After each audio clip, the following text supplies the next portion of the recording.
नमस्कार, आप देख रहे हैं जवाब तो देना पड़ेगा और मैं हूं आपके साथ श्वेता मिश्रा अवस्थी।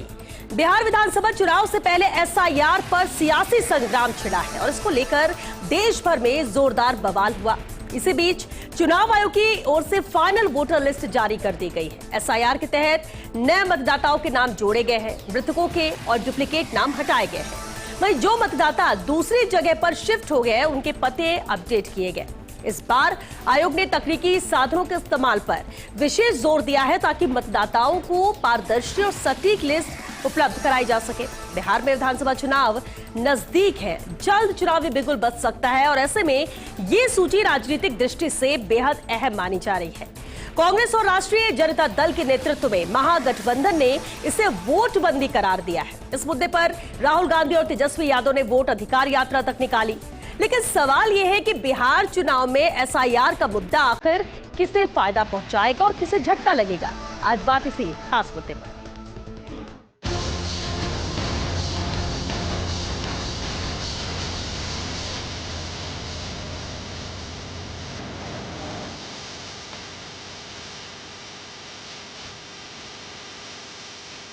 क्या जो भारत का नागरिक नहीं है उसको रखा जाए वोटर लिस्ट में? अनुसूचित जाति को अपना वोट बैंक बनाना चाहता है। इसी सोच ने तो बिहार को बर्बाद किया।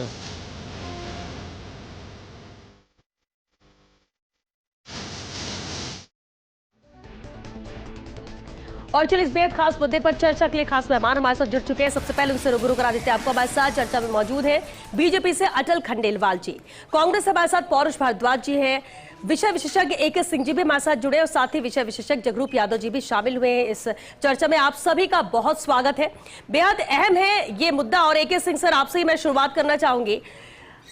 विपक्ष कहता है कि एसआईआर वोट बंदी के लिए किया गया है और कहीं ना कहीं कोशिश चुनाव आयोग की यही रही है कि ट्रांसपेरेंसी रहे, निष्पक्षता रहे, जिस तरह से सवाल उठते रहे। अब जबकि फाइनल लिस्ट सामने आ गई है, इसे किस तरह से देखा जाए? क्या आपको लगता है कि कम से कम अब राजनीति रुकनी चाहिए या आपको लगता है कि अब इस लिस्ट के बाद और राजनीतिक बयानबाजी होगी? श्वेता जी, आपको जो पैनलिस्ट हैं वो और आपके दर्शकों को नमस्कार जी सर। देखिए, आपने एक बात कही, शुरू में टिप्पणी की है कि इस एसआईआर से किसको फायदा होगा और किसको झटका लगेगा। जी। तो फायदा इस जो होने वाला है वो भारत के लोकतंत्र को होने वाला है और झटका जो लगने वाला है उनको लगने वाला है जो कि गलत लोगों को इलेक्टोरल लिस्ट में डाल करके, जो घुसपैठिए हैं उनको वोटर लिस्ट में डाल करके आज तक जो है प्रजातंत्र को मतलब कि अंदर से जो है अंदर जो है दीमक की तरह उसको धीरे धीरे जो है उस पर नुकसान पहुंचा रहे थे। देखिए, ये भारत के लोकतंत्र और आंतरिक सुरक्षा दोनों के लिए आवश्यक था। लोकतंत्र के लिए तो इसलिए आवश्यक था, उसे ज्यादा एम्फसाइज करने की जरूरत नहीं है, क्योंकि अगर सही इलेक्टोरल लिस्ट ही आपके पास नहीं है तो फिर चुनावों का नतीजा भी सही नहीं निकलता है। वो जो है जनता का एक तरह से प्रतिनिधित्व सही रूप में नहीं करता। जहां तक आंतरिक सुरक्षा की बात है, आप सब जानते हैं कि एक एस्टिमेट है कि भारत में, अब एस्टिमेट चेंज कर सकता है, लेकिन एक एस्टिमेट है कि 3 से 5 करोड़ जो है विदेशी घुसपैठिया जो है भारत में बैठे हुए हैं और उनमें से कई ने आधार कार्ड ही नहीं वरना जो इलेक्शन में भी अपना नाम लिखा लिया है।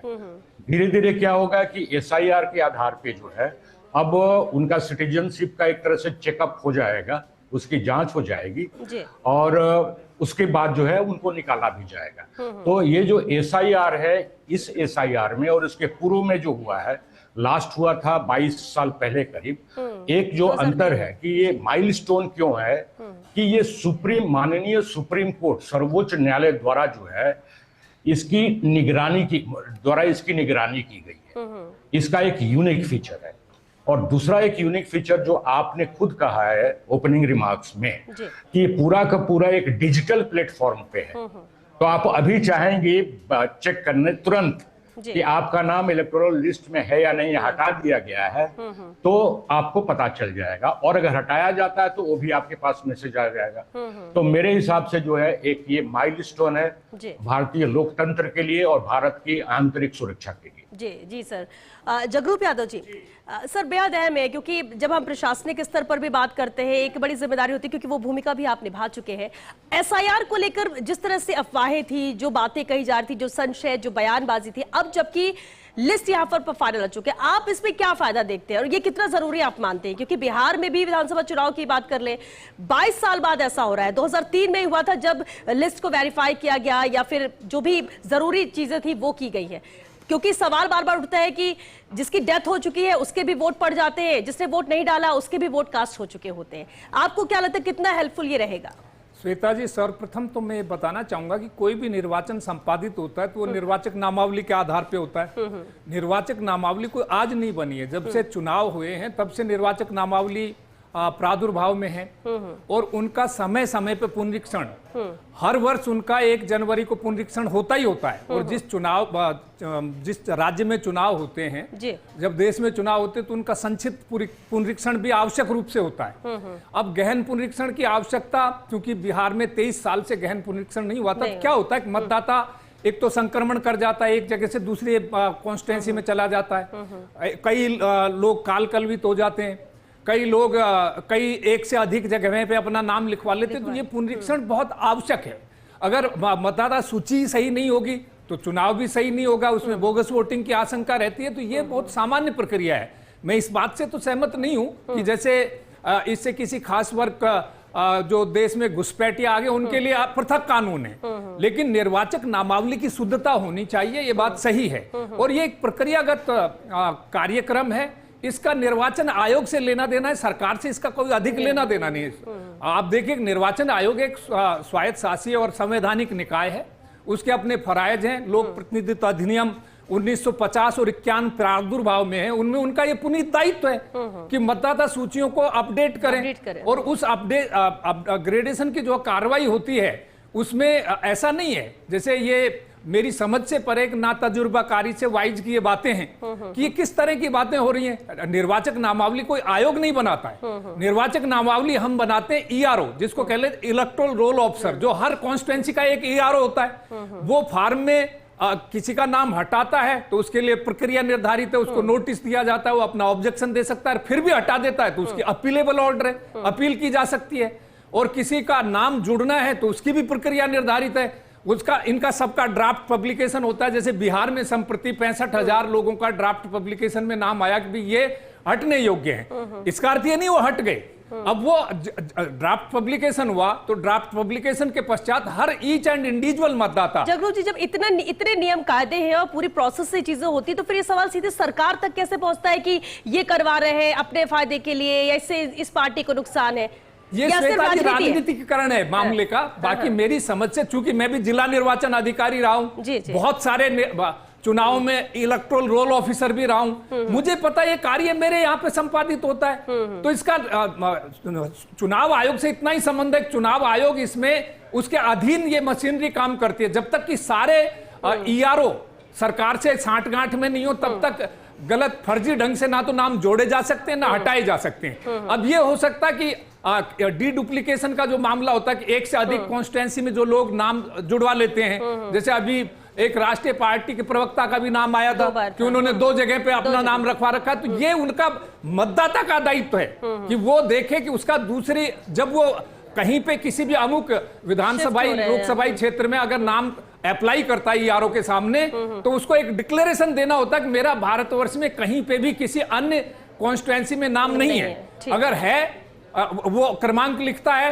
तो वो फिर जो भी ईआरओ है उसका नाम नहीं जोड़ेगा। तो ये एक बहुत मेटिकुलसली वैज्ञानिक प्रक्रिया है और इसमें कोई फर्जकारी की गुंजाइश नहीं होती। फिर भी कोई फर्जकारी तो अपीलेबल ऑर्डर है, तो मतदाता की शुद्धता बहुत अनिवार्य है। बिल्कुल, बहुत ही आसान शब्दों में आपने इसे समझाया कि प्रक्रिया क्या होती है। पौरुष भारद्वाज जी, इसे लेकर बहुत सवाल उठ रहे थे, लेकिन अब क्योंकि इसी दिन का इंतजार था, फाइनल लिस्ट यहाँ पर जारी कर दी है चुनाव आयोग के द्वारा, अब तो आप आराम से देख सकते हैं कि क्या, क्योंकि जो सवाल आप लोग उठ रहे थे या जो डर था, क्या वो अभी भी कायम है?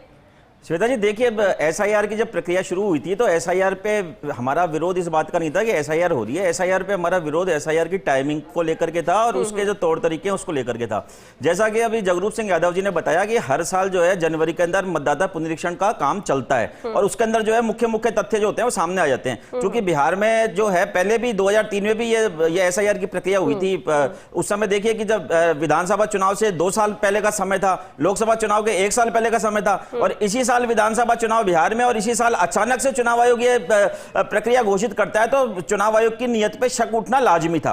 दूसरी बात आपका देखिए, मैं एक बात और कहना चाहूंगा कि कुछ समय पहले झारखंड में समरी रिवीजन प्रोग्राम चला था तो वहां पे भी इस प्रकार के कुछ दस्तावेज मांगे गए थे। इसमें 7 दस्तावेज थे। हालांकि चुनाव आयोग ने इस बार 11 दस्तावेज मांगे हैं, परंतु 11 दस्तावेज में ऐसे थे कि जो जनसाधारण जो है, जो व्यक्ति पढ़ा लिखा नहीं है, जिसको हम आम गरीब गुरबा मतदाता कहते हैं, उसकी पकड़ उन 11 दस्तावेजों तक बहुत कठिन थी। देखिए झारखंड में जो 7 जो समरी रिवीजन में मांगे गए उसमें नल बिजली के बिल शामिल थे, परंतु बिहार वाले मामले में जो है नल बिजली और आधार कार्ड जैसे मूलभूत दस्तावेज को भी छोड़ दिया गया।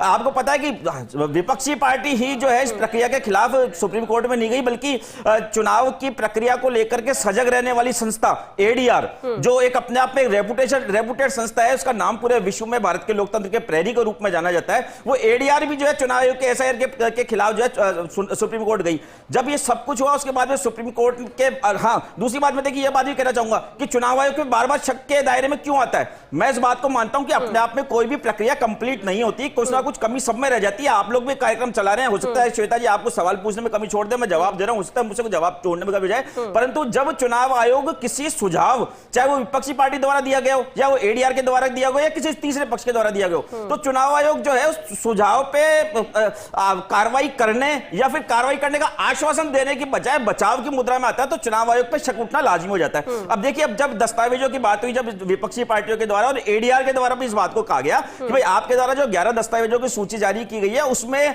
अधिकतर मतदाता ऐसे हैं कि जिनके पास ये दस्तावेज उपलब्ध होने की गुंजाइश नहीं है। आपने कहा कि साहब है ना मूल निवास प्रमाण पत्र लेके आओ। श्वेता जी मैं आपसे कहना चाहूंगा, मूल निवास प्रमाण पत्र मेरा भी अभी नहीं बना हुआ। मेरी बेटी का भी मुझे फर्स्ट ईयर में एडमिशन करवाना था, इसलिए मैंने उसका मूल निवास अभी बनवाया मैंने मेरी बेटी का। तो जब हमारे जैसे लोगों के पास मूल निवास है, देखा आम मतदाता साहब मूल निवास मांग रहे हैं और उसको आधार कार्ड के लिए मना कर रहे हैं, तो ये जो चीजें थी सारी जो है शक के दायरे में थी। दूसरी बात मैं आपसे कहना चाहूंगा कि देखिए उसके बाद में क्या हुआ, भी आपका पहला सवाल था कि भाई इस पूरी प्रक्रिया से किसको तो फायदा हुआ और किसको नुकसान हुआ। निश्चित तौर पर फायदा भारत के लोकतंत्र को हुआ है, भारत के लोकतंत्र की जीत हुई है, परंतु नुकसान जो हुआ, हालांकि ये जब एसआईआर की प्रक्रिया शुरू हुई थी जब तो एक पार्टी विशेष को फायदा पहुंचाने के लिए हुई थी, परंतु विपक्षी पार्टियां, भारत की जनता, भारत की मीडिया, भारत के एडीआर एजेंसी, इन सबकी जागरूकता की वजह से जब सुप्रीम कोर्ट में मामला गया और सुप्रीम कोर्ट ने कहा कि भैया आपने इसको, एक तो इसमें आप आधार कार्ड शामिल करो, सबसे पहली चीज जो बेसिक चीज है, और दूसरी बात, एक मिनट देखिए, दूसरी बात जो उसने कहा कि इन्होंने 65 लाख मतदाता हटा दिए थे। अब आप मुझे बताइए कि 65 लाख मतदाता, मैं एक बार के लिए मान लेता हूं कि 65 लाख लोग वहां पे मृत हो गए होंगे,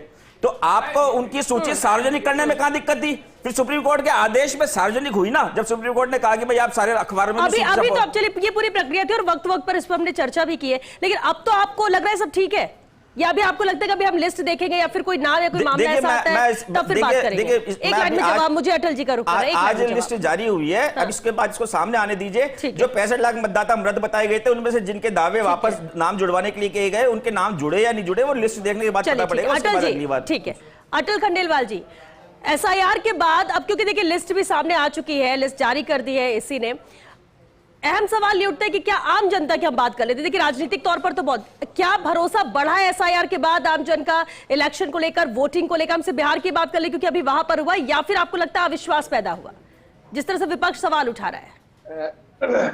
नहीं श्वेता जी, देखिए जब भी इस तरह का जो स्पेशल इंटेंसिव रिवीजन होता है और उसके बाद में जिस प्रक्रिया के तहत अब डिजिटल फॉर्म में वो उपलब्ध भी करवा दिया गया है जनता को, तो जनता को भी विश्वास हो जाता है। हर एक व्यक्ति वहां देखेगा अपना नाम है या नहीं है। और देखिए आपकी 67.63 लाख वोटर में से 22.34 लाख तो मृत लोग थे, 36.28 है उन्होंने पता बदल दिया था, 7.01 लाख वो है जिन्होंने 2 जगह नाम लिखवाया था। अब आप सोच सकते हैं कि मतलब ये क्यों स्पेशल रिवीजन किया गया, 7 लाख लोगों के नाम 2 जगह। हिमाचल प्रदेश के अंदर चुनाव हुए मात्र पूरे स्टेट के अंदर 35,000 वोट इधर उधर हुए और आप देख सकते हैं कि पूरी की पूरी सरकार एक तरफ चली गई।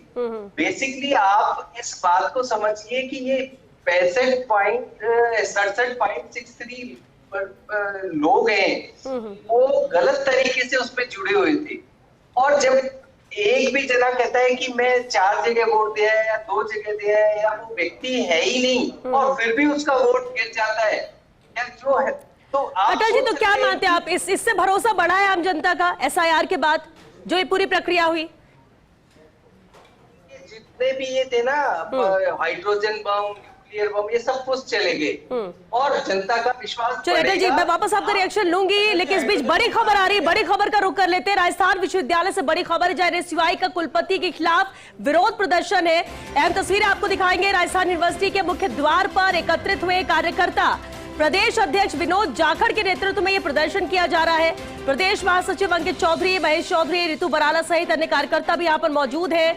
और ये अहम तस्वीरें एनएसयूआई के प्रदर्शन को देखते हुए बड़ी संख्या में पुलिस जाब्ता भी तैनात है। पुलिस ने हल्का बल प्रयोग कर एनएसयूआई कार्यकर्ताओं को खदेड़ा है। यहाँ हल्का बल प्रयोग करना पड़ा, लाठीचार्ज हुआ है इन्हें यहां से खदेड़ने के लिए। लेकिन देख सकते हैं आप स्थिति क्या है, जहां एक तरफ राजधानी जयपुर में जोरदार बारिश का दौर जारी है, तो वहीं इस बीच ये प्रदर्शन और प्रदर्शन को खत्म करने के लिए, स्थिति को नियंत्रण में करने के लिए पुलिस को हल्का बल प्रयोग करना पड़ा। राजस्थान यूनिवर्सिटी के मुख्य द्वार पर ये कार्यकर्ता सभी एकत्रित हुए, प्रदर्शन कर रहे थे प्रदेश अध्यक्ष विनोद जाखड़ के नेतृत्व में। और चलिए इस पर अपडेट के साथ सहयोगी भारत दीक्षित हमारे साथ जुड़ चुके हैं। भारत, लगातार ये प्रदर्शन जारी था, लेकिन ये लाठीचार्ज तक पहुंच गया, अभी क्या स्थिति है? देखिए, बिल्कुल श्वेता, आपको बता दूं कि राजस्थान यूनिवर्सिटी में आज एनएसआई की ओर से और प्रदेश अध्यक्ष विनोद जाखड़ के नेतृत्व में प्रदर्शन है वो यहाँ पर किया जा रहा था। और उसके बाद आपको बता दूं, जो पूरा प्रदर्शन है दरअसल आरएसएस के 100 वर्ष पूर्ण होने के उपलक्ष्य में राजस्थान यूनिवर्सिटी के समाज विज्ञान पीठ के अंदर आरएसएस का कार्यक्रम आयोजित करवाया गया था। और इसी को लेकर एनएसआई विरोध कर रही थी, क्योंकि एनएसआई का कहना है कि शिक्षा के मंदिर में इस प्रकार के जो कार्यक्रम है वो नहीं होने चाहिए। और इसी को लेकर आज एनएसआई प्रदर्शन कर रही थी। जिस जगह पर आरएसएस का कार्यक्रम हो रहा था उस जगह पर एनएसआई के कार्यकर्ता यहाँ पर पहुंचे। ऐसे में आरएसएस के कार्यकर्ता और एनएसआई के कार्यकर्ता आमने सामने हो गए, जिसके बाद पुलिस की ओर से एनएसआई के कार्यकर्ता पर लाठीचार्ज है वो यहाँ पर किया गया।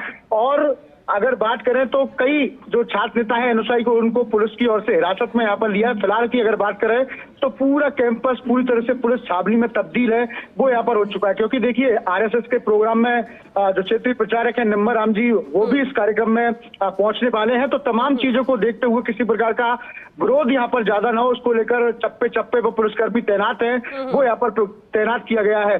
सबसे पहले राजस्थान यूनिवर्सिटी के मुख्य द्वार पर एनएसआई के कार्यकर्ता प्रदर्शन कर रहे थे और तेज बारिश के बीच में भी एनएसआई के कार्यकर्ता को प्रदर्शन है वो लगातार जारी रहा। लेकिन जैसे ही प्रदेश अध्यक्ष विनोद जाखड़ मुख्य द्वार से उठकर समाज विज्ञान विभाग, जहां पर आरएसएस का कार्यक्रम चल रहा था, वहां जैसे ही पहुंचे उसके बाद पुलिस ने अपना काम शुरू किया और हल्का बल प्रयोग करके एनएसआई कार्यकर्ता को खदेड़ा है। फिलहाल कैंपस के अंदर शांति व्यवस्था पूरी तरह से कायम है। जी ठीक है भारत, लेकिन आप नजर बनाकर रखिए, अपडेट आपसे आगे भी लेंगे। फिलहाल के लिए शुक्रिया आपका इस पूरी जानकारी के लिए। और चलिए फिर से चर्चा का रुख करते हैं और एक सिंह सवाल मेरा आपसे है, क्योंकि देखिए सब अपनी बात यहाँ पर रख रहे हैं, फायदे नुकसान किसके फेवर में हो सकता है ये, लेकिन मैं आम जनता या टेक्नोलॉजी के लिहाज से, जिस तरह से भी आपने बात भी की, टेक्नोलॉजी का इस्तेमाल इसमें किया गया, आपको क्या लगता है कि एसआईआर को लेकर ये कितने विश्वसनीय हो सकती है या फिर एररलेस हो सकती है? देखिए, जहां तक भारत की जनता है उसका जो आईक्यू जो है टेक्नोलॉजी यूज करने के लिए, उसको हमें मतलब कि उसके लिए जनता को सलाम करना चाहिए। अगर आपको याद हो, जब यूपीआई की बात चल रही थी पार्लियामेंट में, तो उसके कांग्रेस के जो पूर्व होम मिनिस्टर और फाइनेंस मिनिस्टर चिदम्बरम साहब ने खड़ा होकर क्या कहा था? उन्होंने कहा था कि हमारे जो फाइनेंस मिनिस्टर हैं उनको ये कहा था कि क्या आप एक्सपेक्ट करते हो कि थड़ी वाला जो है या सब्जी वाला जो है 2 रुपये या 5 रुपये का ट्रांजैक्शन इसके द्वारा करेगा। आज की डेट में देखिए कि भारत जो है दुनिया का सबसे ज्यादा, मतलब कि प्रतिदिन पूरे दुनिया में जितना यूपीआई, जितना इंटरनेट बेस्ड फाइनेंशियल ट्रांजैक्शन नहीं होता है उतना सिर्फ भारतवर्ष में होता है। तो भारत की जनता की आम आईक्यू बहुत अच्छी है। वो डिजिटल जो आज की डेट में जो डिजिटल युग है उसमें जो उसके जो रिक्वायरमेंट्स है उसको बहुत अच्छी तरह समझती है, और इस पोर्टल का मेरे हिसाब से आम जनता को यूज करने में कोई समस्या नहीं आएगी, और आएगी तो उसका सुधार किया जाएगा, जैसे कि जीएसटी में सुधार किया गया और हर एक चीज में सुधार किया जाता है। हम लोगों ने, अगर आपको याद हो तो कोविड के समय भारतवर्ष ऐसा था जहां की मतलब 140 करोड़ की जनता में जिसको कि 2 बार जो है वैक्सीनेशन दिया गया, और उसके पीछे भी जो मूल स्ट्रक्चर था इसके मॉनिटरिंग का वो टेक्नोलॉजी पे ही आधारित था। तो मुझे नहीं लगता कि मुझे कोई संशय नहीं है कि इसका बहुत अच्छा उपयोग होगा और आम जनता के लिए बहुत फायदेमंद चीज होगी। चलिए ठीक है जगरूप जी, क्योंकि वक्त भी खत्म हो रहा है, मैं जानना जरूर आपसे ये चाहूंगी कि ये कितना फायदेमंद आम जनता के लिए या इसे सत्ता संतुलन के लिए हाथ से बाने?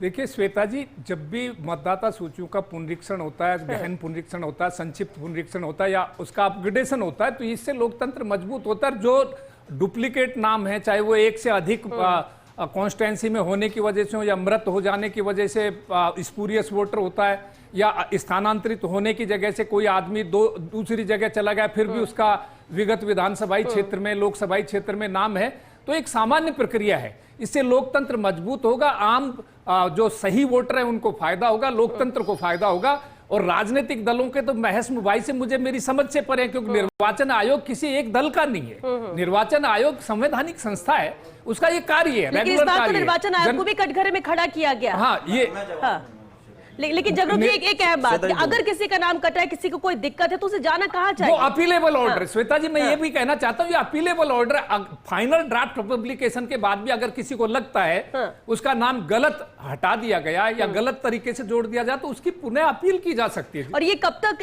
इसके लिए वक्त रह सकता है? मर्यादित अवधि है उसके लिए, वो अपने एविडेंस के साथ जाके और अपील कर सकता है। तो अपीलेबल ऑर्डर है, उसमें गलतियों का, भूल का सुधार हो सकता है। सारी 65 लाख वोटर ड्राफ्ट एप्लीकेशन में पब्लिसाइज किए, उसी के आधार पे आपत्ति आई।